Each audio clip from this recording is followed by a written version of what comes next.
Buenos días, último día, nos quedan 20 kilómetros para llegar a Santiago a cumplir el objetivo. Vamos a por la última etapa. 8 menos cuarto, ahora nos queda una subida guay, ¿eh? Hombre, hasta el albergue. Hasta Oteiro. Iniciamos los kilómetros finales de nuestro camino por la carretera nacional 525. No lo hacemos solos, aunque tampoco acompañados. Los peregrinos que también compartieron pensión con nosotros en Ponteulla tenían un ritmo más acelerado que el nuestro. En poco más de 1 kilómetro, las flechas nos hacen perder de vista la nacional para introducirnos en un camino a la derecha en el que salvamos una vía de ferrocarril por un túnel. La subida para empezar la mañana está bien, ¿eh? Con esto ya calientas para todo el día. Desde luego, casi 2 kilómetros de ascenso que en algunos tramos llega a alcanzar un 11% de pendiente media, sobre todo cuando el firme pasa de asfalto a tierra y surca algunos intervalos forestales.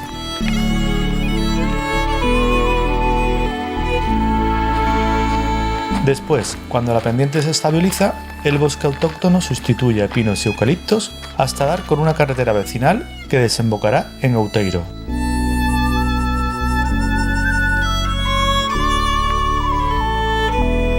Pues parece que allí estamos llegando a Outeiro. Aquí se encuentra la pequeña capilla de Santiago, construida en el siglo XVII, concretamente en el año 1676, como se aprecia en la leyenda de su portada, y se levanta en un lugar donde dicen pasaron unos bueyes trasladando los restos del cuerpo del apóstol Santiago.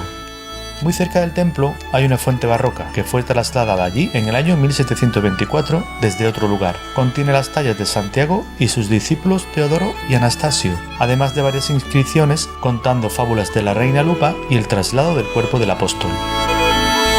Reanudamos la marcha advirtiendo algunos indicios que delataban la reciente celebración de las fiestas de Santiaguiño, las cuales se ofrecen el sábado anterior al último domingo del mes de agosto y donde se representa la traslación del apóstol que antes mencionábamos. Había fiesta aquí. Ayer. Hemos perdido la puntería. Tú estabas allá como para que te dieran un meneíto los cacharritos, ¿eh? 16 kilómetros para el final.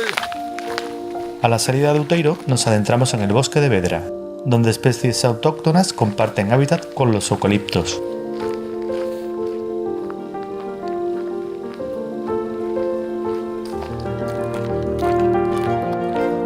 La mañana parecía no despertarse. Todavía había algunas nubes perezosas recostadas sobre la campiña, hecho que le daba un cierto aire místico al entorno. Estas tierras están dominadas por una de las montañas más veneradas de Galicia, el Pico Sacro, lugar de las leyendas que provocaron la conversión de la reina Lupa al cristianismo, acontecimiento que facilitó la traslación del cuerpo del apóstol Santiago hasta un cementerio de origen romano ubicado en la situación actual de la Catedral de Santiago. Salimos de la pista de tierra para tomar ahora carreteras vecinales en las que divisamos parroquias como la del Estedo, en el concello de Boqueixón.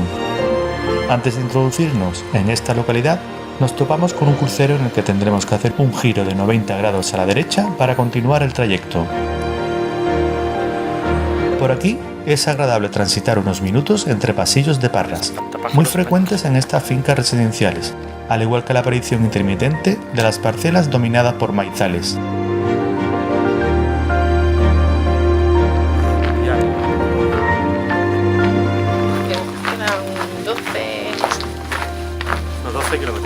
Aquí en Rubial hay un bonito pazo escoltado por un crucero.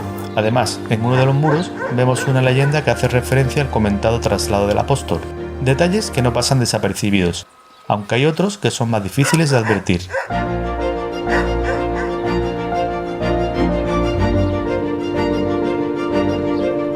Una comitiva de maíz nos arropa hasta un tramo emboscado en el que tendremos que salvar la vía del ferrocarril por un paso a nivel inferior.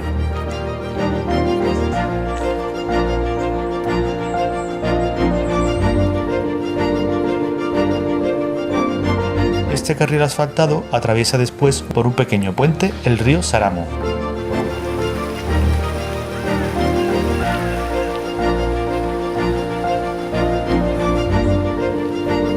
Nuevos núcleos de casas nos esperan, como el lugar de Deseiro de Arriba, donde a su salida afrontaremos un repecho, que si no fuera porque ya nos encontramos a las puertas de culminar nuestro camino, no nos pesarían tanto.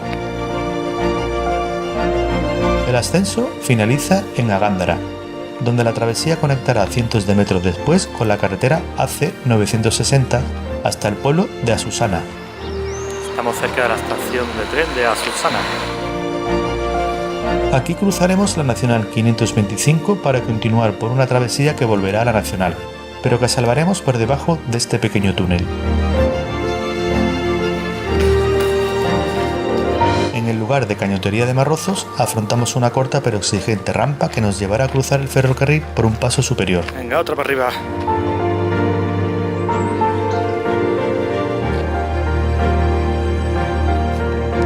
Nos quedan 7 kilómetros 700.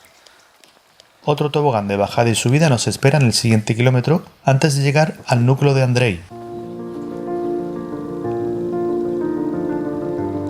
Un bonito tramo entre prados que tras el ascenso nos abre una nueva ventana en la que ya se adivinan a lo lejos las poblaciones más próximas a nuestro destino.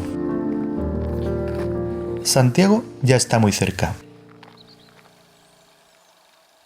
Un crucero nos introduce en Andrei, población que atravesaremos en ligero descenso para llegar a las inmediaciones de Visoy.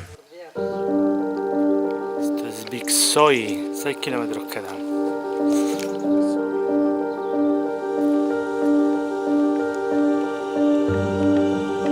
Pocos metros después, la pendiente de bajada se endurece un poco entre un paisaje de concentración parcelaria, donde hay cabida para algunos castaños que parecen madurar antes de tiempo.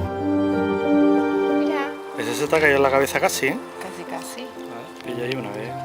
Estamos a finales de agosto y nos resulta sorprendente poder disfrutar de estas castañas. Joder. Para el camino. 5 kilómetros. Se nos están haciendo eternos. El descenso finaliza en la ermita de Santa Lucía, ubicada en la cota más baja de la etapa desde que salimos de Ponteulla y por donde transcurre el rego de las Covas de Santa Lucía. Acto seguido, se inicia una subida que comienza en el Camino Real de Piñeiro, el cual navega entre Parras hasta la localidad de Piñeiro. Aquí podremos advertir la presencia de otro crucero y descubrir la fertilidad de esta tierra en los sitios más insospechados.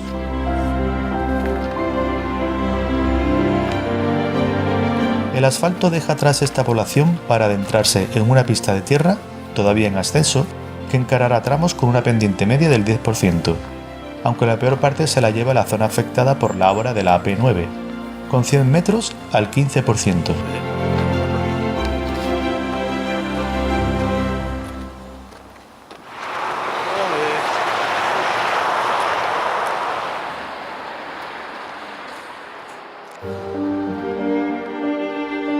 Angrois. Llegados a este punto, es inevitable sobrecogerse por las muestras de cariño y de homenaje en recuerdo a las víctimas que encontramos a la altura de la fatídica curva en la que se produjo el accidente ferroviario del año 2013.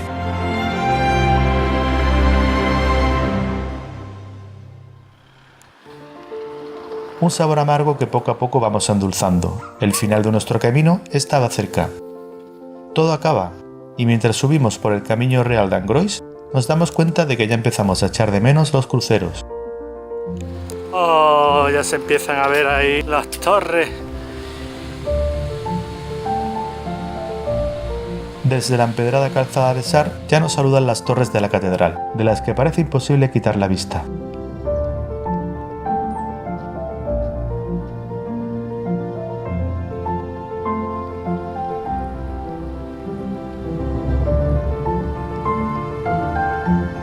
También echaremos de menos los puentes y esos templos llenos de arte y historia.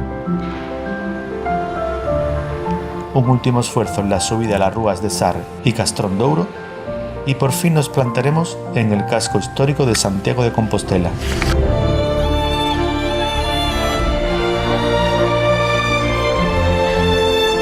Entramos por la Rúa do Vilar. Nos gusta ver cómo se acerca la Torre del Reloj.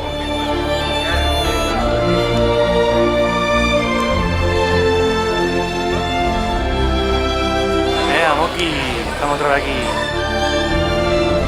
Y por fin, la plaza del Obradoiro y la fachada de la catedral. Una imagen que nunca parece llegar y que lleva detrás muchas otras de este camino de invierno que realzan su valor.